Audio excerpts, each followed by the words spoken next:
In this video, I'll be demonstrating how to do a tubular cast on for a 1x1 rib where you start with Judy's magic cast on. I have a previous video where I demonstrate how to do Judy's magic cast on, so I won't go through that in this video. I'll just link to that above.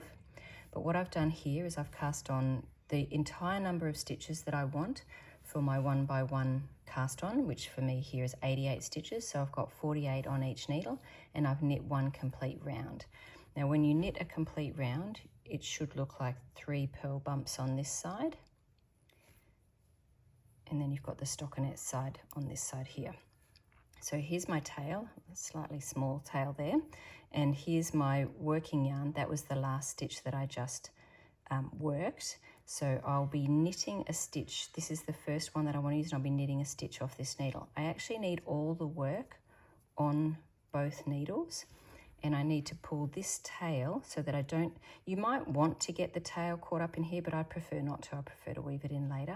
I'm going to bring it out the front here and I'm going to start knitting. Now I knit with the yarn in my right hand, and so hopefully this will help others who knit with the yarn in the right hand.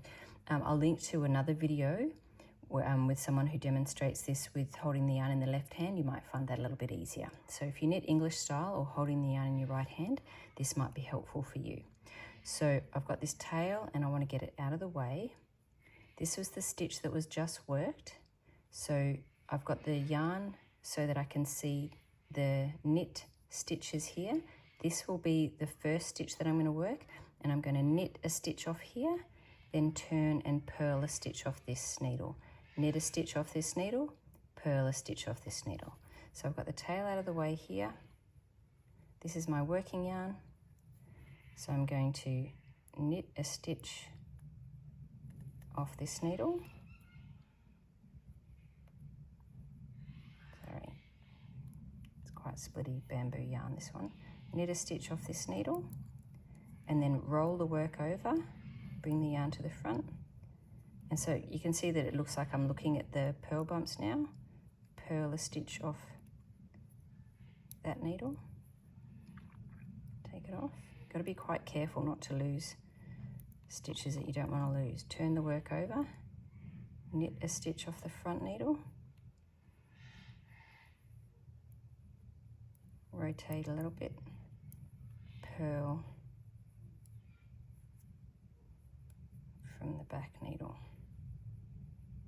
Make sure you don't lose any other stitches when you take that off.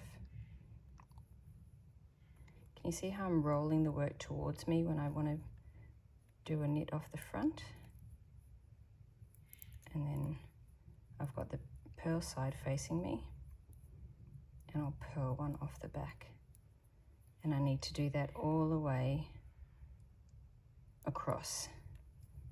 So that way I'll have my 44 knit stitches alternating with my 44 purl stitches. It is a little awkward. I'm doing this on a table, not on my lap. So I'll meet you at the end. So I'm almost finished. I've just got my last couple of each to go. So that's my second last knit. I definitely don't want to mess it up now because it's been a bit of work getting here. So knit, purl,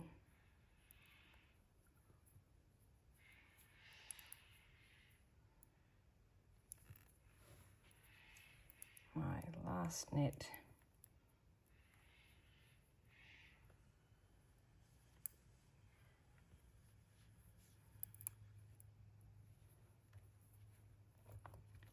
and my last purl. Okay. So now I'll get rid of that long needle. Let's take a look at what I have left. So there's my tail at this end. If I hadn't have pulled it to the front, the tail would have been woven in through that tube as I worked, but I actually quite like to use that. Not that I've left very much of a tail there. That's all I had left after Judy's magic cast on, but I'll use that to just link these two at the end. So now I'm going to join in the round and just start knitting I could grab a stitch marker, but I can tell that's where I've started, so I'll get a stitch marker later. And I'll just start my 1 by 1 rib.